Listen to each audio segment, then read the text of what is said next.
name is Carpenter, and today I would like to teach you some stuff about archery.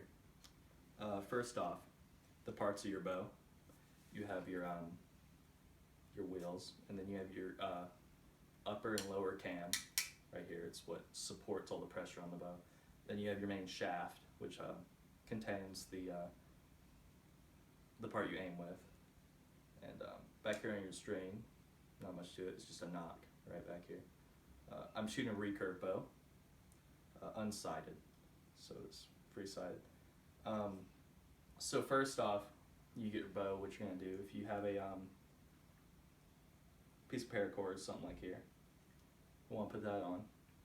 You're gonna want to get your hand. It's like make like a triangle shape going from your thumb diagonally. You want to push that down. Push that down into the bow. Then you're going to want to, at this point, you're going to want to nock your arrow.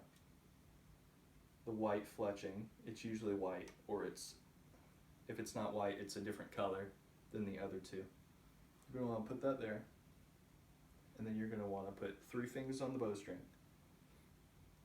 You're going to want the third one, the bottom one, is going to be gently pressing down on it. It's just to be there, just to stabilize.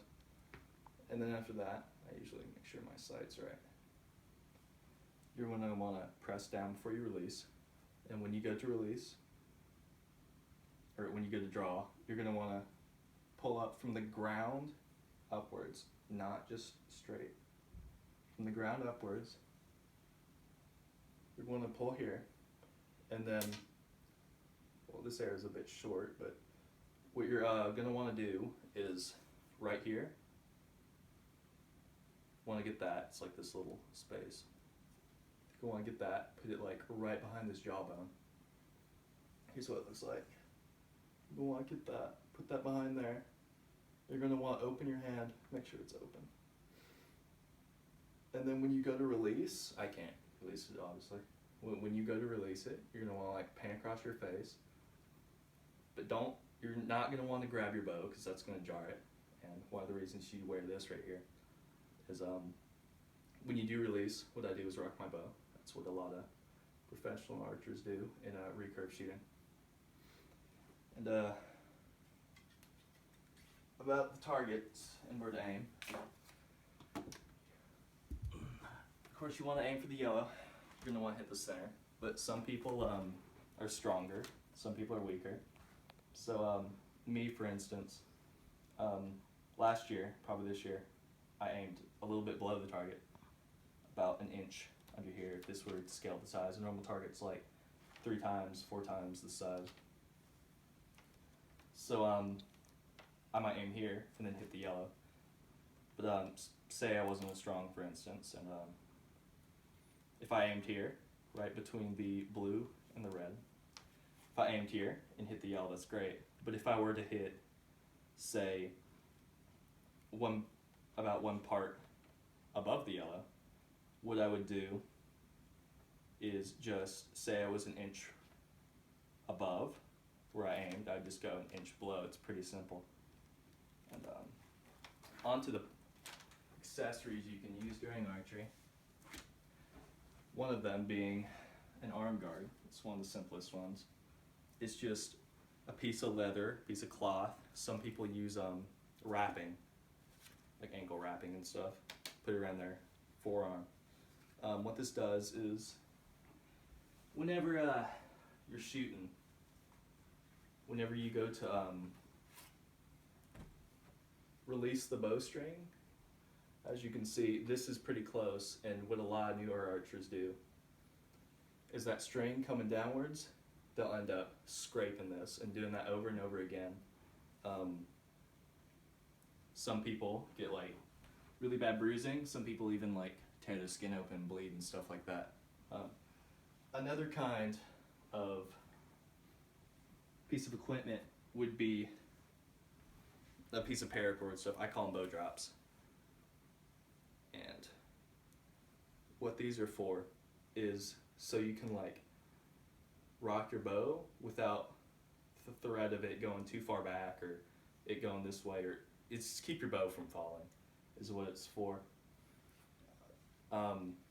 Another thing is a release aid.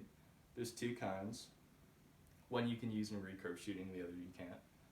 The one you can use is, it's basically just a finger guard. It's like an arm guard for your fingers. Just a piece cloth or leather, and when you go to pull back, it's just padding on your fingers so that when you let go of your bow, it won't rub against it over and over. It's kind of like when you're playing a guitar. Newer people playing a guitar, their fingers will, start to callus over, but it really hurts for it callus over. And some people don't shoot enough for it to actually reach that callousing point, so they just rather protect their fingers. I've had two coaches over my time. My first year, I had a coach named Coach Haygood. He's like one of the best coaches in the state. It was one of his first times teaching archery. Archery has just now, down in the South in our area, just started to become popular over these few years. So it was he started it right when this started to all take off. So but then it started to gain traction. A lot of men got together and schools started doing it more. Like our first year, it was hard to find a school near us. We only shot one time in our own school because no other schools did it. But the year after that, he had to leave. Problems with his family. Coaching's not really, doesn't make a lot of money. So we have another coach that took over. Her name's Miss Penny. And she's been my coach for the last 2 years, and she shot archery back in college. So she's been taking over since then. And so another thing that I forgot to mention was when you're shooting a rifle, it's, a lot of people aim out their right eye, right? But you can be left-handed and aim at your right eye. You can be right-handed and aim at your left eye. Very important shooting archery, because some kids, very few, but some kids, they'll won't even be able to hit the target and they won't realize that they've been shooting with the wrong eye for a month, 2 months. And yeah, it was something really small, but I just thought I'd put that in there too. So yeah, thank you.